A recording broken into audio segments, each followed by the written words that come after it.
Hello, everyone. This is Rebecca Greene for the Winey-Palooza podcast, and I am very excited today to connect with the fabulous Dr. Cynthia Edwards-Hawver. Thank you so much, Dr. Cynthia, for being here with us today. Thank you for having me. Nice intro. As I stumble. I am so excited to talk to her today. I was just telling her what a needed topic this is. And let me tell you a little bit about this fabulous lady before we start. Dr. Cynthia Edwards-Hawver is a licensed clinical psychologist with over 25 years of experience dedicated to helping high achieving women navigate midlife challenges, toxic relationships, and burnout. She specializes in guiding women out of narcissistic marriages, helping them set boundaries, heal, and regain confidence. Through a mix of therapy and coaching, she empowers clients to break free from emotional exhaustion and rediscover their strength. Dr. Cynthia's mission is to help women stop just surviving and start thriving. I read that and I said, let's do this. I can't believe how fantastic the timing is of this podcast. As I just told her, I had a wonderful lady approach me to do this, and I already had this scheduled. So, how exciting! And I really want to ask you, what inspired you to specialize in guiding women out of narcissistic marriages? How did you land there? I landed there for a couple reasons. Most significantly, and I try to talk about this while still protecting my children, but finding myself at the age of 51 after my mom had passed away during COVID and my stepdad was dying and my business was, COVID, all of that. And I was in a marriage and I had been with someone for 31 years and we have two children and things were just falling apart. And, it was hard to know what was going on. There was some substance abuse stuff going on as well. And after I made the very, very difficult decision to ask him to leave to protect my kids, I just started as someone who is a psychologist. I haven't already been doing my own therapy weekly for years. And it was interesting because I found as I was going into therapy originally for talking about losing my mom suddenly, I never talked about my mom. I was spending all of my sessions talking about my marriage and Mm. um slowly over time just started to realize like this is so painful and it's never going to change. And once I made that difficult decision, I decided through my own healing, which was incredibly brutal, Mm. and trying to get my hands on every single piece of information I could, I started putting the pieces together and I thought, oh my goodness, like I feel like I am in this toxic relationship. I am so confused, and it was putting the pieces, and I thought I cannot be the only one. And Mm-mm. much like I've done with other things in my life, I specialized in eating disorders for years and years because I had anorexia in high school. I ended up having 3 heart procedures done, Oh my saved my goodness. life at 21, and I decided to become a psychologist because I got through that. And so when I was out, feeling all my feelings, going through all the pain, I just made a very conscious decision to say, no, this is what I'm going to do for the rest of my life. And I'm kind of spiritual, so I kind of felt like, okay, maybe this needed to happen, and I'm going to make something out of this tragic mess to help other women. Oh my goodness. I mean, that's an amazing story. I don't think it gets any better than using your own story to help others. And I am sure that you're helping so many people. I had no idea what you had been through, and I'm super impressed with you. Thank you. That's that's a lot. That is a lot. It's been a lot. And It still is a lot because, oh I my, think one of the things I've realized, and even my work now working with these women directly, is even when you make the decision to go, a lot of times it doesn't get better at first, it gets worse. oh, And when someone does not any longer have that control over you, there's going to be other things that are going to happen to make your life miserable, even if they can't directly be in your space. Oh, that's terrible. Well, and I think what you and I had briefly touched on is it's not easy to recognize when it's so close to you. Can you kind of give a brief overview of what narcissism looks like in a marriage? It's so hard to put it in a category because when you look at it, and first when I say narcissism, I mean the personality style, not actually diagnosing someone with narcissistic personality disorder. And Dr. Ramani has done a great job of educating people on what narcissism is. I always encourage people to check out her work. It's fabulous. And one of the things is narcissism as a personality style. We're usually familiar with that grandiose type of narcissism where it's like, hey, they walk into a room and it's look at me and I'm great and all those things. But we also know there's other types too. So there is the vulnerable type, there is the communal type, there is the malignant type.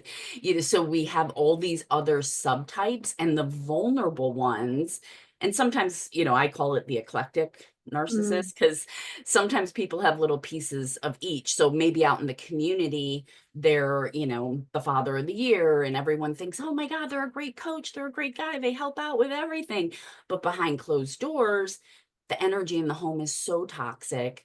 You feel like you're walking on eggshells all the time. There's this anger that can exude from the person, and you would literally start to feel like you're going crazy because when you're out in public, everyone thinks, this person is great. And that's usually where women struggle the most, is because they believe, and oftentimes will happen, if I come forward and say this, no one's going to believe me. And what I've experienced and what I've seen my clients experience is people don't, people lose friendships. People come up and say, I don't believe you. I think you're, over exaggerating. There's no way this person could be that. And, why are you saying these horrible, awful things? Why are you tearing your family apart? So you already feel Mm. questioning, you're depleted, but then you're also getting it from other people. And sometimes you lose in-laws, family, like you're kind of rebuilding from the ground up because what they put on outside isn't necessarily what you're seeing inside the home. Oh, that makes a lot of sense. And you briefly touched on the exhaustion and the burnout that women feel in these marriages. Can you talk about how that feels and why that is? Ah, yes. And exhaustion is like the best word I usually come up with, but it just feels mentally exhausting because you are often being gaslit, you're being lied to, you're being told things that you're certain are true. So mentally you're kind of unraveling a little bit and thinking, and it could be silly things. It could be like, well, I'm sure I left the dog collar there, but it's not there. And then you come back and it is, like really simple things to bigger things. Like, you never told me that was going on with the kids, or I never said that, when you're clear that you did. So mentally, you're just always in your head wondering what's true, what's not true. And then because of that constant stress that women are under, physically, the things that start to develop, I had, during this whole process, was diagnosed with Lyme disease and Oh also gosh. breast cancer. And breast cancer doesn't even run in my family. So Oh, that, I was having these illnesses in my 40s. I was like, what is it? Now I look back and I know a lot of it was, not completely, but a lot of it was due to stress. And the women I work with have chronic illnesses. They're just physically and mentally always being beaten down.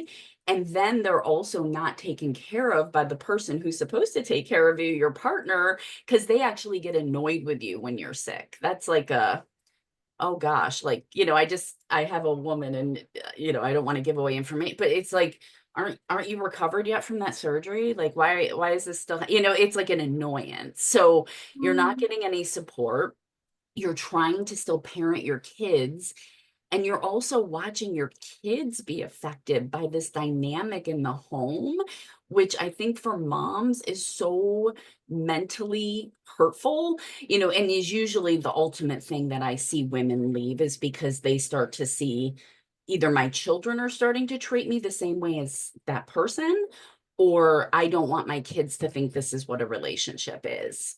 And also, for my case, I really got to a point where I knew if I didn't leave, I'd probably end up dead. Like it was Oh, that level of burnout where it was like, I can't keep up doing this anymore. My kids aren't ever going to get to see their mom, so yeah, well, and you said so much. And one of the things that hits me is what we're willing to do for our kids. It would be nice to see women be willing to do it for themselves first, but a lot of times it takes us wanting to do something for our kids. absolutely. Yeah. Absolutely. Yes. 100%.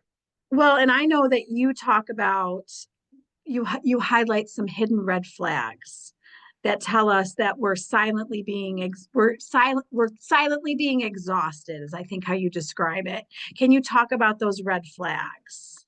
Yeah, so I just created, and you can go to my website and get it. It's a free guide because I really wanted women to start being able to recognize what those red flags are. Because a lot of times, it's not really like people come and say for therapy or coaching.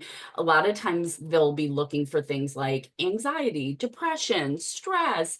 And I wanted women to start to realize like maybe a lot of these things I'm feeling are related to my relationship, which is a completely scary thing for women to look at. It's like they want to look at, it's got to be my job. It's got to be it's like that's the last thing. So I tried to True. make this digestible because once you see these red flags, you can't go back and unsee them. So that's what I always tell people. Like once you see it, it's hard to unsee it. So one of the ones is feeling like you're walking on eggshells, you're being lied to.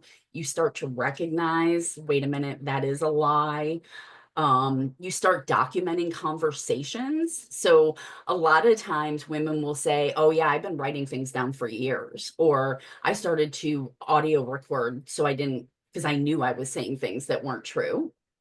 um when they twist information and you're saying no, that's not what I said.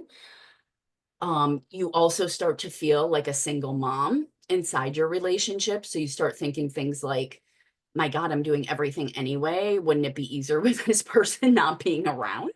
Yeah. And your kids start picking up on the tension in the home. You become an emotional dumping ground. So no matter how many times you try to change or have a conversation, somehow it's always your fault. It always comes back to you. They never take responsibility for anything that's happened. Um, you may see your kids start to mirror some of these behaviors, which can often be really painful. So the way your partner's talking to you might see your kids start to talk to you that same way. If you're having tons of health issues, chronic stress, you're getting sick all the time, illnesses that appear out of nowhere, and you're like, how is this happening? And you start to hide the truth from your family and friends. I think that's when, you stop sharing information with especially a close friend, because somewhere deep inside, they're probably going to say, this isn't right. You need to get out. And that can feel so incredibly scary. Or you're dismissed by those people and you just stop sharing. You just think it's better to just not even have this conversation. Oh, that's a lot. That's a lot. And I think that a lot of women are probably thinking, I'm just stressed, I'm just stressed. And there's the general stress and there's the relationship stress. And I think that it's hard for them to distinguish what is actually stressing me out. I mean, is there a way to help them with that? Yeah, so what I often tell women is there's little signs like you feel like you're doing really great at work and you're scared to come home. You don't want to go Oh, home at the end of the day, right? mm, Or you're finding that when you are home, you feel out of place in your home. You aren't looking forward to, you know, a vacation, or you don't really are like, you might hear other people saying, hey, I'm going out on a date night. And you're like, oh gosh, I don't want to go on a date. Or you don't look forward to any extra time with the person, you know? So it really, when you start looking at breaking down the stress, trying to figure out is it my job, you know, and sometimes it can be both, but Yeah. really looking at, you know, because your home should be the place where you want to come home to and regroup and feel yourself, and you can let it all down. That is not usually the case when people are dealing with these types of relationships. That makes so much sense. And I remember a woman telling me that she used to dread when her husband pulled up to the house. Or they come home. Yes, yes. Yes. Yes. And I was like, oh my God, that's terrible. Yes, and yes, I should have mentioned that, because that is also very common, you know, where it's like, oh my God, it's going to be this time where and it's not just you, it could be your kids too, kind of like everyone starts to get on edge knowing that that's going to happen. And you start to notice the environment in your home changes when that person is coming home or they walk in the door, you know, so looking at how are your kids, because we don't want to put it on our kids, but our kids, they're like little, you know, they pick up on this energy more so than anyone. And so noticing what happens and how the dynamic shifts. Yeah, that makes so much sense. I know that boundaries are really important with a narcissistic partner. So, how can they set what would the boundaries look like? How do you even do that? Yes, I often say, you know, the like boundaries usually don't exist for the narcissist. It's, you know, they're there to break. Um, but it's important, you know, if you feel safe. So I always tell women, you know, there can be a very real safety issue, and sometimes it's not safe to set a boundary. So you have to really know, is it safe? Because we always want to put safety first. But you really want to not be wordy and specifically keep saying what you're asking for. Like, I don't like when you use that tone with me.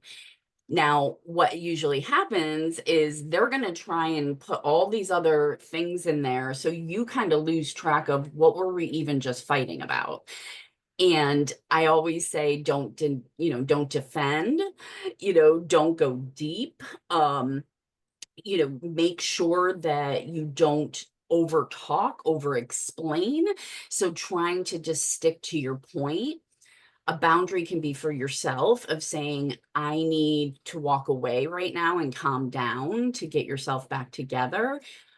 But a lot of times narcissists don't like that. They will follow you to the other room. You could say, hey, when I'm getting ready in the morning, please do not come in and do that to me before I have to go to work. And you bet they're going to come up and do that to you before you're getting ready to go to work. Mhm. And so setting a boundary with them can feel so difficult. And once you are out, if you decide you can get out and you do leave, I highly recommend using a parenting app to do all the communication, because that is something that can be admissible in court. And you have it as a record, and you just say what you need and they have to say it back. They might try and get you to engage in that, but you just keep sticking to the facts, and really trying to stick to facts without the emotion, which is so hard because we're human beings. Oh my goodness, my brain is spinning with questions as you're talking. So I think that there's two things. There's the women, well, and I shouldn't say women. I mean, I'm assuming it goes both It can, ways. yes, for There's sure. the right, there's the people who are still in the relationship, and Mhm. there's the people who are dealing with being out of the relationship. Yes. So if you're still in the relationship, is it possible to make things better? Mm. I don't know. No, no. So, and I do have quite a few women I work with who have to stay because they don't have the financial means to leave. They don't have the support, um, or they don't want to leave their, you know, because it always usually comes down to, I don't want my husband alone with my kids, you know, so the shared custody, these people are great in court. And if they have money, forget about it. They will hire the best legal people, and they enjoy court. They enjoy fighting. It's a way for them to Mm, have power and control. And so yes. if it's difficult, bring it on. You know, you may be like, no, I don't want to go through any of that. They do. So if you're there, you know, there's something that we talk about called radical acceptance, and you have to believe deep in your soul that this is a pattern. So I always say, if it happens once, it's a mistake. If it happens twice, it's a coincidence. When it happens 3 times, it's a pattern. And if you see a pattern in your relationship, you have to go inward and say, I know this is never going to change. Because once you start to accept that, it's not pretty and it's very, very sad, but you can then realize I'm not going to waste any more of my precious energy trying to change this person. And this is, I think, a really important topic to bring up is be very careful if they want to go to couples therapy, because a lot of couples therapists are not understanding narcissism. These people go to couples and they are so smooth and so good. And, you know, I often tell therapists, you know, when I had therapists working under me, I would say if one person is there crying and emotionally dysregulated and the other one's like, but I just love her and I want to make it work. There's something going on that's deeper, right? And I will Yeah. honestly tell you, in my own relationship, met with 3 different couples therapists over the years. No one believed me. He always got the shiny, you know, thing. He actually started working with one of them one-on-one after I refused to go back. So it's really, and it can make you feel even more crazy, like, oh my, even the therapist doesn't believe me. So you have to believe yourself. This is real. Go to therapy, work with someone who gets it. You know, I believe, ask the therapist, do you understand this? Like, I need someone that is going to believe me. I can't be gaslit, you know, because medical professionals can gaslight too. So we have to be very, very careful who we choose to work with, and you want to feel supported. I mean, that is so many good points that so many women are going to benefit from because, as I told you before we started, I just can't believe the smoothness, the charmingness. It's very easy for people not to see it because of the different way that they present. Yes. Yes, Yeah. yes, and they tend to present well, they have lots of friends, and they also tend to be the type of person who, you know, they can go and do things for everyone else, but at home, you might be like, "Listen, my whole house is falling apart here, when are you gonna fix that?" But they're not getting any of that outward, "Oh, look at him," when they're doing things at home, they're going and fixing everyone else's stuff. And because of that, other people like that, right? Like people like when people help them. So no one's going to be like, "Oh, don't bother." So it's kind of this perpetual thing where it is a really hard thing that people can't see. Well, and then some women have gotten out of these relationships and their partner is still, it's still toxic. They're still abusing them. It's still hard. So how can they set the boundaries that way when they're not together anymore? Yes. And this is, you know, one that is so hard because on one hand, you know, and there's things that can happen that, you know, are really deep, like trauma bonding or codependent. I mean, I'm not a big fan of codependency, but I know it's real. It's looking, you know, like, especially if you've been with this person for a long time, like there's that part of you that's like, oh, I don't really want to let this person go, but I know I am. Very easy to get sucked back into dialogue and conversation and somehow a belief, if I just say it the right way, they're going to get it. You know, and they Hmm. don't, and it's so hard. So I often say, again, use that parenting app, keep and honestly, what I see work best, and it's something I've had to do for myself, which definitely is not in the best interest of my kids, but I have no choice because mentally I know I cannot be around him. So there is no co-parenting. I refer to it as parallel parenting. So it is, we do not, you know, he like I there's very firm boundaries in place. You like I sit here at a sporting event, you can go over there, we communicate through an app, you are not to come to the door, like there's very clear things. And if you don't feel safe, you really need to do that. Or if you're not mentally strong enough, or you have a trauma response when you're around them, because a lot of these women have post-traumatic stress after leaving. It's like as soon as you're in contact, you can be flooded with all those feelings. So the less contact, the more you can keep it away, the better. And that's just to protect you while you're going through your own healing, because you can't give them anything, because they will jump on it. Well, and you mentioned court, and I think that a lot of these people are in court fighting against each other. And as you said, they enjoy the process, which is really sad and crazy. So, how can they cope with the whole court process? Oh, the court. The Mm. court it is, and it's interesting because I would never, now I'm on the other side of things. I did child custody evals early in my career, stopped because of the contentious nature, and it was awful. And being in court is awful, and it is not set up to pick this up, and I know there's women out there working with the court systems, which is fantastic, trying to get them to understand this. But I think the best thing is to, if you have the financial means, to make sure that you hire a good attorney that understands narcissism, that's willing to Mm. help you.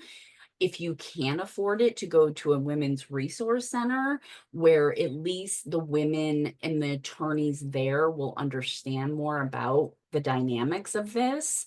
But I have seen so many women just lose custody of their kids when their partner is the one that is the narcissist, and it is heartbreaking. And then there is parental alienation, where they turn that child against their parent, and you might not get that relationship back, or it might not happen until they're an adult and they might be able to see it more clearly. Which would make sense why women stay in these Yes. relationships so that none of that part happens. Yes. Yes, absolutely. And, and I don't fault them for that. I always say these relationships are a lose-lose. So no matter what decision you make, whether you stay or you go, there's still heartbreak, there's still loss, and it's never going to be your nice, simple divorce where two people come together and say, hey, we're not working. Let's do what's best for the kids and figure out a schedule and all. No, no, no, no. You will be keeping track of things, dates, times, everything. And you have to become like a reporter and Mm. keep track of everything, watching how your kids respond when they come back home, all of it. Oh my goodness, it's such a load. It's such a load. And you mentioned grief. And I know that there's a lot of unaddressed grief when you're getting over these relationships, and it prevents you from moving forward. So, how can they address their grief so that they can move forward better? Yeah, the grief is, it's not something that just goes away, and it will hit you. And this is complex grief. And I often refer to it as disenfranchised grief, Yeah. because you are falling apart and no one's bringing you a casserole.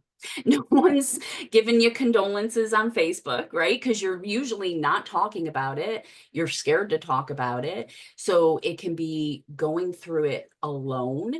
And there's a lot of things out there that are like focused on, quick fixes and all this. And one thing I know for sure is that you have to go through the grief to get to the other side. You have to be compassionate with yourself. You got to give yourself the space to grieve. When women are thinking about leaving, I always try to work with them on being able to save extra money if they can, to give themselves a little leeway to not have to work as much when they're going through their grief, because you're going through grief while you're managing your children's grief and trying to explain all of it to them, which then can again trigger your grief. And grief isn't linear. So, you could be thinking, okay, I'm strong today and I'm doing great, and then the next day you see something, you hear something, and you're in tears all over Hmm. again. and it's okay. Like, it's just remembering that there is on the other side going to be relief, but it's not going to happen quickly and it takes time. And I wish someone had told me more that, so I really want women to be patient and kind with themselves because there's, especially high achieving women, it's like we're like, come on, give me this and let me fix it. And this is not that. It's like, oh God, am I gonna just lay in bed today and am I gonna sleep again for 12 hours? Yeah, you might. You might. And you might need to go in the bathroom and cry for a half hour before you get your kids dinner, and that's okay. It sounds like compassion is one of the best words we can have for ourselves in this situation. Yes. Yeah. Yes. And our kids, I think, you know, I get flack for this sometimes, but I think don't try to overprotect your kids either, because that's where a narcissist can get in and do their thing. So I Mhm. think kids seeing and being honest with them and not gaslighting them like they've already probably experienced in the home, of saying mommy's very sad, and mommy and daddy were together for a really long time and I'm trying to get better and stronger, but it's going to take a long time. And then you're giving them that permission to say, yeah, this is going to suck for a while. So you're kind of modeling for them healthy grief, that it is awful, that mom is sad. She's not walking around like, yay, I'm free. Whatever picture might be trying to get painted of you, your kids can see that reality. And that's such an important thing to give them. And it will benefit your relationship with your children as you're going through that. Too many women try to say, oh no, your dad's a good guy. It's okay. We're going to figure it out, and you don't have to say daddy's a horrible, awful person, but you definitely want to say, yeah, things are really difficult right now. And they'll figure it out. Yeah. And I would imagine it would be hard for some of these kids to be with the narcissist, seeing how their mother or other parent is feeling. Yes. And one of the things when someone will say, well, I'm not doing anything, I'm not being abusive, I'm not emotionally abusive. I think it's very important to remember that if you are treating your children's mother in an unkind way, that is emotionally abusive. So once that you don't do that to your children's mother. So just that alone is enough. And kids can see it, and they will struggle. And I think getting your kids in therapy is so important too. I mean, all of us have been in therapy. We still are. And we talk about it. And, my kids probably get sick of hearing me say, like, are you okay? Like, do you want to tell mom? Like, you can tell me anything, but it's so important. And, to add some light to it now that it's, and it's interesting how time plays a role. It hasn't even been that, a year and a half now. If some days it feels longer, some days it feels like it was yesterday. Um, But one thing is that keeps me going is I see this new bond developing with my children. And if I think of what would have happened if I stayed, that wouldn't be what I would be seeing right now. And especially at a certain age, like my boys are 11 and 13, and this all started, when they were like 9 and 11, and, and just crucial ages for development and becoming a teenager in those crazy years. Like, it's important to look at the timing of all this too. And I tell women that, like, sometimes when they're really young, it's not the best time because there's too much manipulation that can go on when you're not there, versus a child a little older. Then you can start having different types of conversations. Absolutely. The older the better. Yeah, it is. It actually is. And a lot of women, stick it out until that is the case. I know. Oh gosh, unfortunately, I know. And the I think that the heartbreaker would be if you see your kids acting like the narcissist or getting in a relationship with someone who's treating them the way that your spouse treated you. So how do we break the generational patterns? Yes. And I think it's so good that we're actually talking about this conversation now, because when people look at like, well, how did I find myself in this? I always say, you know, we seek out what's comfortable, and our childhoods may not have been healthy, but it's comfortable. So it's familiar. So you might have been attracted to someone that kind of did the same thing in your own childhood. And I tell, you know, the moms I work with, the fact that you make the decision to leave is already breaking that pattern. You're teaching your kids being treated this way is not okay. And they, as your kids, are going to be way less likely to pick a partner where they think that's okay. I worry sometimes about the women who can't leave, and Yeah. the child thinks, oh, well, that's how a relationship works. So even if there's little moments where you can start teaching your kid, like, you know, not covering for the person. So not saying like, oh, daddy had a bad day and, he, was being mean. It's like, when daddy gets like that, that's not okay. So you can talk to your kid and let them know, I see it. I don't think it's okay. And as they get older, maybe you can explain why, you are staying, but you want to keep pointing it out. And I think a great thing to do is if you see someone else that's in your community and you say, oh gosh, that person over there is very manipulative. And this is why. Kids are smart. They'll start putting that together in their own lives. So if you have other people in your life that your kid comes in contact with, point out, that. Or if a child they're friends with is doing something that's manipulative, you can say to them later, I noticed when that kid did that to you, that was really manipulative. And they might be like, what's that? And then you have the opportunity to explain what that means. So I think it's always teaching our kids when it's not healthy, because that's when they're going to know this isn't okay. Well, and the flip side of that is what you said not to do, where they might think that they're being protective and doing a good job when it really could end up harming them. Yes, yes. And if you see those behaviors in your own kid, I Yeah. think it's very important to say, we don't do that. That's not nice. Or we don't lie. And that's a big thing that my kids hear me, do not lie to me. That is not okay. I do not like it. You can tell me anything that's really hard. Don't lie. So it's very concrete, not allowed, and Like because that. when you are in a relationship where you've been lied to or gaslit, you want your kids to know that behavior is unacceptable, and it's just as bad as, you hitting someone. So we start to realize those mental things are just as bad as any other child behavior. Well, and on top of everything else, women are dealing with perimenopause, menopause, relationship stress.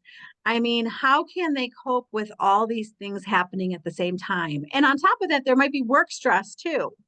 Yes, yes, and in my case, oh my God, it's like it's so crazy, but like my ex was managing my psychology practice, and I lost money, and he was in my business. And this isn't uncommon either, because they'll come up with these great ideas of like, hey, why don't you let me help you? And you think, Um, oh my God.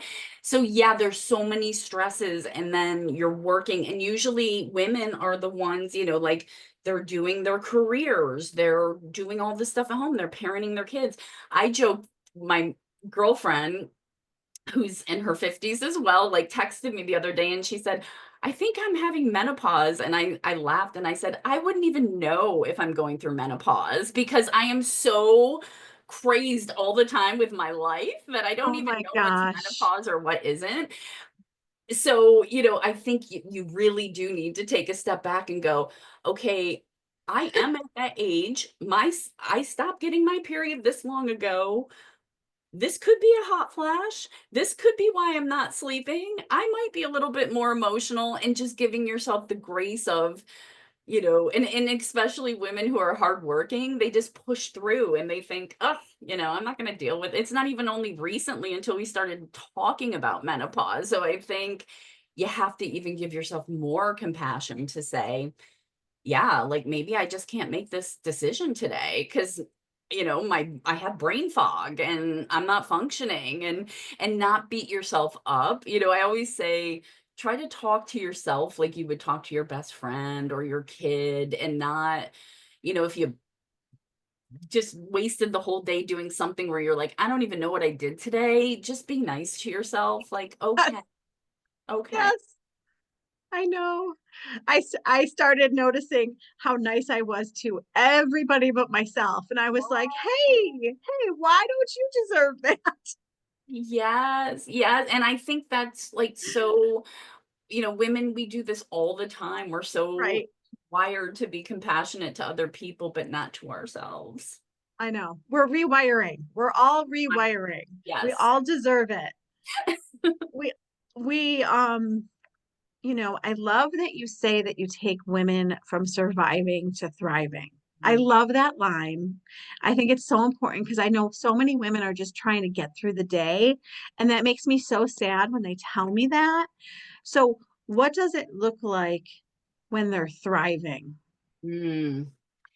Yeah, that's been, I think it's the little things. I Yeah. think the wow, I laughed today, or I didn't feel stressed today, or you know what? I'm leaving my dishes in the sink and going for a walk. It's like being in touch with your intuition. It's feeling at peace, So it's being authentic. I think it's really being authentic with yourself, getting to know yourself, because women, and when I say thriving, I think part of thriving is sometimes these women don't even know who they are. You might not even know after long enough, like, what temperature do I like my house? Do I like that paint color that's on the wall? What do I like to do in my free time? Because you might have been just so gaslit or manipulated about everything. So, to me, thriving is honoring who you truly are, finding that out for the first time, and giving yourself some space to start doing those things without feeling guilty. And knowing that now you have the chance to recreate your own life, and that person can't take that from you, that you are in charge of your life. And as much as you've been beaten down, knowing that at some point you have the power somewhere inside to live your best life. And even if you're starting, I have women who start over, they amaze me. I have women in their 70s, like finally leaving these relationships. And I'm like, good for you. Like it's Yes. not too late. And then No. after, like a year, I do see them start to thrive. I mean, I have this one woman who's in her 70s now who wants to start her own podcast. I'm like, do it, Oh, I so love that. it's finding what makes you happy, outside of your kids. And please don't rush into another relationship. That's not thriving. It's being with yourself. you know you can do that eventually, but you want time to heal. So, and it's taking care of your physical health, your mental health, your spiritual health, all of those things that maybe have been taken from you for a very long time. So, to the woman listening who is either still in the relationship or still dealing with the person out of the relationship, can you leave her with some last words of advice? Mm. Hope. That would be, hope, and find a community to connect with other women who get this, so you don't feel alone. Because I think you can feel hope if you understand it, if you educate yourself and you find other women who are saying, "Oh my God, this happened to me too. I get this." That is, or one friend that you feel you can really confide in who says, "You know what? I believe you." Like that is the most important thing for healing, because a lot of women, if they don't have that, they will self-destruct, and it's so sad. But you can, and it does get easier. It's like when someone passes away and people say it will get better over time. Eventually, you just have it.